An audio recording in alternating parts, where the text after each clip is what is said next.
Assalamualaikum warahmatullahi wabarakatuh. Selamat sore. Pada video ini kita akan bahas tentang turunan dari fungsi softmax.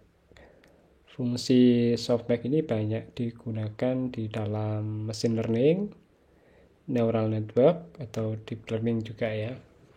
Nah, misalkan vektor S sama dengan softmax dari vektor P, dengan vektor P itu adalah P1, P2 sampai Pn, maka vektor S atau softmax dari vektor P dapat dinyatakan sebagai S1, S2 sampai Sn, dengan S1 sama dengan eksponen P1 dibagi eksponen P1 plus eksponen P2 ditambah sampai eksponen Pn.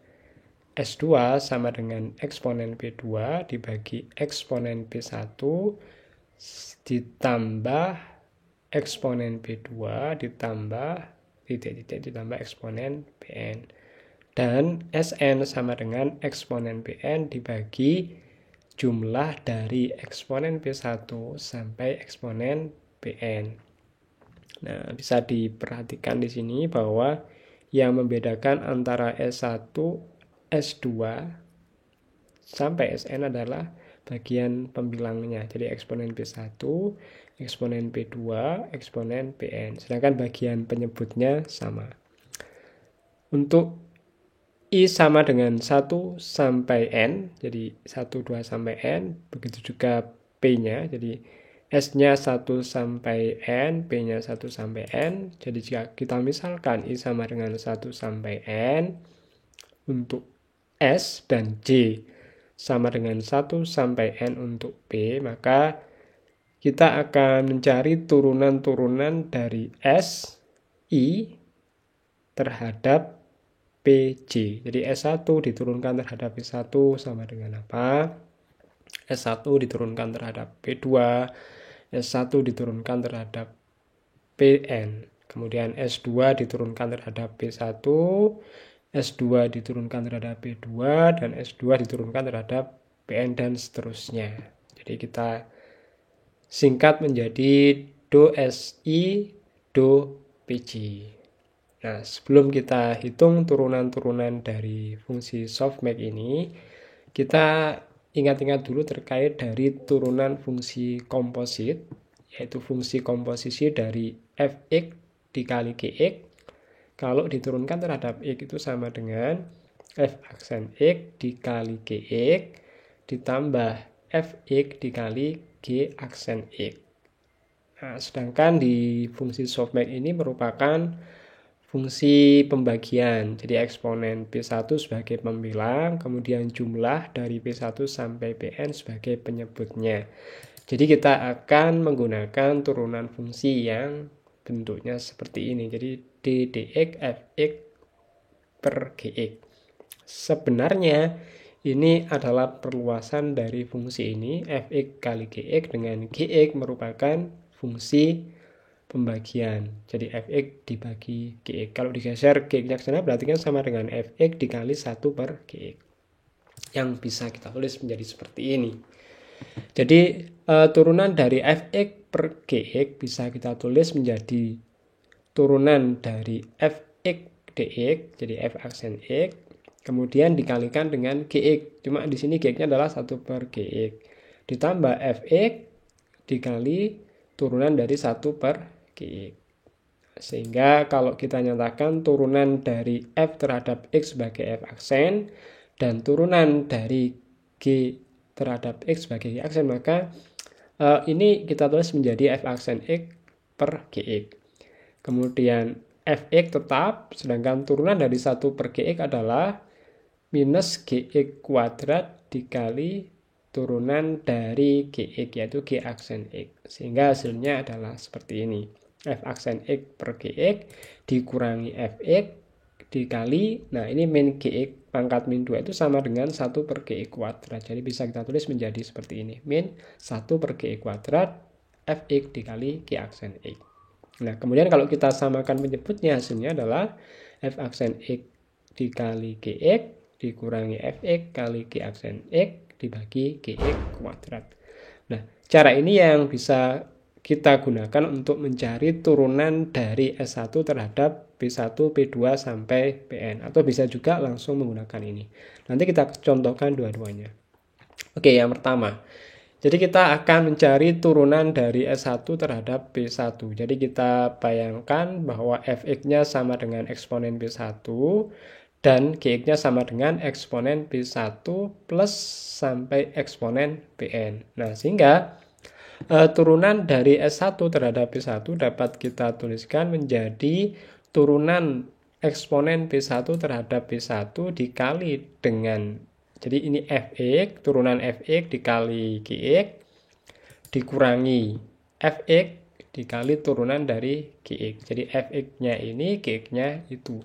Dibagi dengan Gx kuadrat. Nah, selanjutnya turunan dari eksponen P1 terhadap P1 tetap eksponen P1. Dikalikan Gx tetap ya. Kemudian eksponen P1 dikali turunan dari eksponen P1 dan seterusnya, ini hasilnya adalah P1. Yang ada P1-nya aja, yang lainnya 0. Sehingga menjadi eksponen P1 kali eksponen P1. Hasilnya dibagi dengan eksponen P1 plus eksponen P2 sampai eksponen Pn dikuadratkan. Nah, sampai sini kita tuliskan sendiri-sendiri. Jadi eksponen P1 kali dalam kurung kotak ini dibagi dengan ini, dikurangi itu dibagi dengan ini. Sehingga menjadi seperti ini ya. Ini bagian sebelum minus, kemudian setelah plus. Nah, kita lihat di sini yang ada di dalam kurung kotak ini sama dengan yang ada di dalam kurung kotak bawah. Yang beda adalah pangkatnya. Sehingga ini kalau kita coret bagian atasnya, maka bagian bawahnya pangkatnya tinggal 1. Sehingga jadilah seperti ini ya, yang bagian kiri. Kemudian untuk bagian kanan kita tulis tetap Mas Yan. Nah, sekarang tetap ya, cuma kita tulis menjadi eksponen P1 kuadrat. Nah, kalau kita ingat kembali bahwa S1 sama dengan eksponen P1 dibagi ini semua, maka ya ini sama dengan S1. Nah, sedangkan ini ada kuadratnya, ini kan sama, sehingga ini S1 kuadrat. Atau bisa kita tulis menjadi S1 dikali 1 dikurang S1. Jadi ini adalah turunan S1 terhadap P1. Berikutnya gimana kalau kita mau menghitung turunan S1 terhadap P2? Nah, sekarang kita gunakan aturan turunan dari fungsi komposisi fx dikali Gx. Jadi turunan S1 terhadap P2 sama dengan turunan ini dibagi itu terhadap P2. Sehingga kita bisa tulis menjadi seperti ini. Turunan eksponen P1 terhadap P2 dikali 1 per ini bagian penyebutnya, ditambah dengan eksponen P1, ini bagian atasnya, dikali turunan bagian penyebutnya. Seperti itu. Nah, turunan eksponen P1 terhadap P2 hasilnya adalah 0 karena tidak memuat P2. Yang ini tetap, ditambah eksponen P1 kali turunan 1 per ini terhadap P2 hasilnya adalah sama dengan turunan yang bagian bawah pangkat min 1. Itu yang kita gunakan sebagai perhitungan.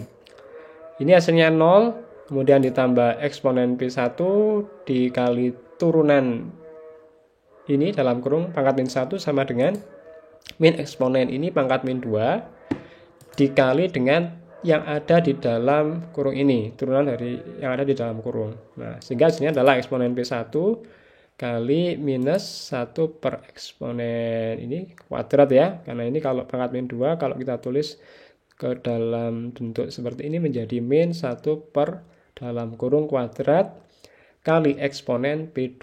Jadi yang ada dalam kurung ini yaitu eksponen P1, eksponen P2 sampai eksponen Pn, kalau diturunkan terhadap P2, maka selain yang ada P2-nya hasilnya adalah 0. Sedangkan yang ada P2-nya diturunkan terhadap P2 hasilnya adalah eksponen P2. Nah, selanjutnya jadi ini kan ada minus begini, ini kan perkalian. Nah, sehingga ini bisa kita tuliskan sebagai eksponen P1 dikali dengan 1 per ini. Nah, dikali eksponen P2 kali itu. Jadi ini kan pangkat 2. Bisa kita tuliskan menjadi bentuk perkalian. Kalau ini dikali dengan itu kan kembali ke situ. Sedangkan ini eksponen P1 kita letakkan di sini, eksponen P2 kita letakkan di situ. Kalau dikalikan ya hasilnya tetap yang di atasnya, tanda minus kita taruh di luar. Nah, ingat bahwa ini adalah bentuk dari S1, sedangkan itu adalah bentuk dari S2. Nah, sehingga persamaan yang ini bisa kita singkat menjadi min S1 kali S2. Jadi turunan S1 terhadap P2 adalah sama dengan min S1 kali S2. Oke, nah berikutnya, jadi kalau turunan S1 terhadap P1 itu hasilnya adalah S1 dikali 1 min S1. Kemudian turunan S1 terhadap P2 itu hasilnya adalah min S1 kali S2. Ini kalau kita misalkan P-nya itu sama dengan PJ. Jadi kalau P1 untuk J1 ya, ini P2 untuk J2. Nah, kalau J-nya kita misalkan sebagai N, maka turunan S1 terhadap Pn ya sama dengan min S1 kali Sn. Nah, ini dari mana bisa lihat penjelasannya di slide sebelumnya dianalogikan dengan turunan S1 terhadap P2. Nah, berikutnya persamaan 1, 2, 3 ini dapat kita ringkas menjadi seperti ini. Turunan S1 terhadap PJ sama dengan do S1 do PJ, di mana J-nya adalah 1, 2, sampai N. Itu sama dengan S1 dikali delta 1, J dikurang SJ. Nah, ini kan tetap S1 ya, depannya S1, S1, S1. Sedangkan di bagian belakangnya ini 1, 2, N. Nah, ini kita ganti dengan minus SJ. Nah, di sini kita tambahkan delta 1, J itu sama dengan seperti ini. Jadi delta 1, J, kalau J-nya sama dengan 1, nilainya adalah 1. Kemudian nilainya 0 kalau J-nya tidak sama dengan 1. Nah, sekarang coba kita bandingkan dengan ini. Misalkan J-nya 1, berarti kan do S1, do P1. Hasilnya adalah S1 delta 1, 1. Jadi J-nya sama dengan 1 kan, maka nilainya adalah 1. Nah, sehingga ini menjadi S1 dikali 1 dikurang S1, karena J-nya 1. Kalau J-nya 2 gimana? Coba kita masukkan do S1, do P2. Sama dengan S1 kali delta 1, 2. Berarti 1,2 nilainya adalah 0. Karena J-nya tidak sama dengan 1. Jadi ingat ya, S1 kali 0 dikurang S2. Nah, sehingga kan S1 kali 0 ya 0. S1 kali min S2 sama dengan min S1 kali S2. Begitu ya. Untuk J-nya N, do S1, do PN. Nah, silakan dianalogikan sendiri. Hasilnya adalah ini. Nah, selanjutnya kalau kita sudah menghitung turunan S1 terhadap seluruh P, yaitu PJ, dengan J sama dengan 1 sampai N. Nah, berikutnya kita bisa mendapatkan turunan S2 terhadap PJ adalah do S2, do PJ sama dengan S2 dikali do delta 2, J dikurang SJ. Jadi kalau do S1 do PJ hasilnya adalah ini ada 1. Kemudian do S2 do PJ hasilnya adalah S2 dikali delta 2, J dikurang SJ. Dengan delta 2, J-nya sama dengan 1 jika nilai J sama dengan 2, dan delta 2, J nilainya 0 jika J tidak sama dengan 2. Nah, bisa Anda cari sendiri ya. Caranya menggunakan cara seperti yang sudah dijelaskan pada 2 slide sebelumnya. Kemudian turunan Sn terhadap PJ adalah do Sn, do PJ itu sama dengan Sn dikali delta N, J dikurang SJ. Dengan delta N, J sama dengan 1, kalau J-nya sama dengan N, dan delta n, J sama dengan 0 kalau J-nya tidak sama dengan N. Nah, di sini kita punya 3 persamaan, yaitu turunan S1 terhadap PJ, turunan S2 terhadap PJ, turunan Sn terhadap PJ. Persamaannya adalah 1, 2, 3. Nah, kita kemudian bisa menuliskan 3 persamaan ini ke dalam bentuk yang lebih kompak, atau yang lebih simple, lebih sederhana bentuknya, tetapi pemahamannya tentu menjadi lebih rumit. Jadi lebih sederhana bentuknya, tetapi pemahaman menjadi lebih rumit. Kira-kira seperti itu ya. Jadi 3 persamaan ini kita bisa meringkasnya menjadi seperti ini. Jadi Do, Si, Do, Pj, artinya turunan Si untuk I sama dengan 1, 2, sampai N, terhadap Pj untuk J sama dengan 1, 2, sampai N juga. Hasilnya adalah Si dikali delta I, J dikurang Sj. Dengan delta I, J itu hasilnya adalah 1, atau nilainya 1 untuk J sama dengan I, dan delta I, J sama dengan 0 untuk J tidak sama dengan I. Nah, jadi fungsi softmax dari vektor P yang kita lambangkan dengan vektor S, turunan-turunannya bisa menggunakan formula yang terakhir ini. Nah, fungsi softmax ini penting bagi yang belajar mesin learning, terutama untuk klasifikasi data yang kelasnya itu lebih dari 2, atau multi kelas atau multinomial. Nah, untuk implementasi dari penggunaan fungsi softmax, untuk implementasi dari penggunaan fungsi softmax ini, jadi saya ulang, sudah ada videonya dan Anda bisa lihat di sini ya. Nah, nanti saya juga cantumkan linknya di bagian kolom deskripsi. Ya, terima kasih atas waktu yang disediakan untuk menyimak dan menonton video ini. Ya, sampai ketemu. Saya akhiri. Assalamualaikum warahmatullahi wabarakatuh.